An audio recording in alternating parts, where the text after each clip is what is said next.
Assalamualaikum warahmatullahi wabarakatuh. Saya Adenur Alifa, absen nomor 1 dari kelas 11 IPA 3. Di sini saya akan mempresentasikan materi nafza. Apa itu nafza? Nafza adalah singkatan dari narkotika, psikotropika, dan zat adiktif lainnya. Nah, yang pertama narkotika. Menurut Undang-Undang Narkotika Pasal 1 Ayat 1, narkotika adalah zat buatan atau yang berasal dari tumbuhan yang mempunyai efek halusinasi, menurunkan kesadaran, dan menimbulkan kecanduan. Narkotika sendiri terbagi ke dalam 3 golongan, yaitu golongan yang pertama, daya adiktif sangat tinggi dan hanya digunakan untuk penelitian, contohnya seperti ganja, heroin, kokain, dan morfin. Yang kedua, daya adiktif tinggi, bisa dimanfaatkan untuk pengobatan terbatas, contohnya seperti petidin dan benzetidin. Golongan yang ketiga, daya aktif ringan dan bermanfaat untuk pengobatan, contohnya itu kodein. Selanjutnya ada jenis narkotika. Yang pertama, jenis sintesis. Jenis sintesis yaitu zat yang sengaja dibuat manusia menggunakan zat kimia. Yang kedua ada jenis alami, yaitu berasal dari tanaman. Yang ketiga ada jenis semi sintesis, yaitu berasal dari zat opium.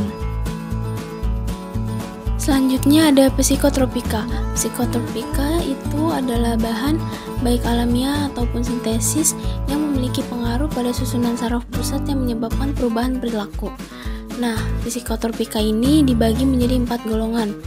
Golongan yang pertama hanya digunakan dalam penelitian dan tidak untuk pengobatan karena resiko ketergantungan sangat tinggi. Contohnya adalah ekstasi.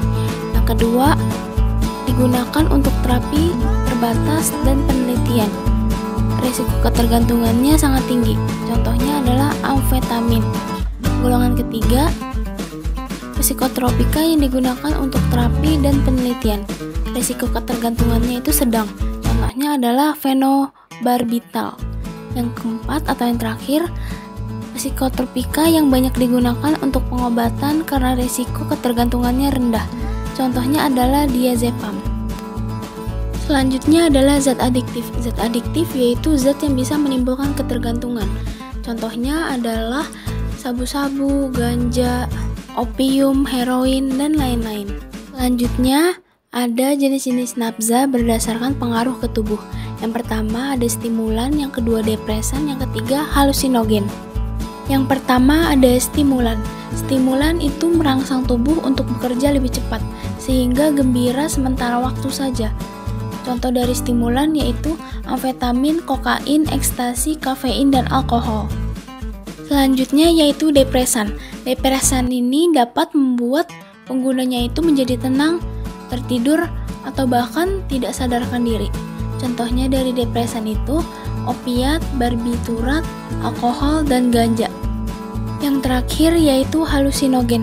Halusinogen ini menyebabkan penggunanya itu melihat dan mendengarkan sesuatu yang padahal itu nggak ada dan bahkan tidak terjadi. Contoh dari halusinogen yaitu LSD, ekstasi, ganja dosis tinggi, lem, bensin, dan magic mushroom. Selanjutnya yaitu dampak nafza. Dampak nafza ini dibagi menjadi 3, yaitu fisik, psikis, dan sosial. Yang pertama fisik, terdiri dari gangguan pada jantung, pada paru-paru, pada sistem saraf, dan penggunaan jangka panjang atau jangka lama itu dapat menyebabkan kematian. Yang kedua ada psikis, yaitu bisa menyebabkan gelisah, emosinya terganggu, cenderung lebih agresif, berhayal, dan rasa ingin bunuh diri. Yang terakhir ada sosial, yaitu dapat dikucilkan oleh masyarakat dan masa depan si penggunanya ini adalah suram atau tidak mempunyai masa depan gitu.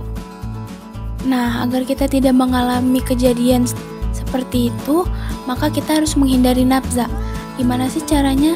Yang pertama, selektif dalam memilih pergaulan. Karena kalau kita salah milih pergaulan, itu udah akan berakibat fatal gitu. Yang kedua, hindari rasa penasaran. Karena dengan rasa penasaran itu, kamu akan mencoba si narkotika ini dan kamu akan kecanduan. Makanya kita harus menghindari itu. Yang ketiga, perkuat amal ibadah. Dengan kalian memperkuat amal ibadah, kalian akan punya pegangan bahwa narkotika itu haram. Yang terakhir, jangan jadikan narkoba sebagai pelarian masalah. Nah, lebih baik kalian menjadikan pelarian masalahnya itu dengan hal-hal yang positif gitu. Jangan narkoba. Sekian yang dapat saya sampaikan. Apabila ada salah kata, mohon dimaafkan. Kurang lebihnya mohon maaf. Wassalamualaikum warahmatullahi wabarakatuh.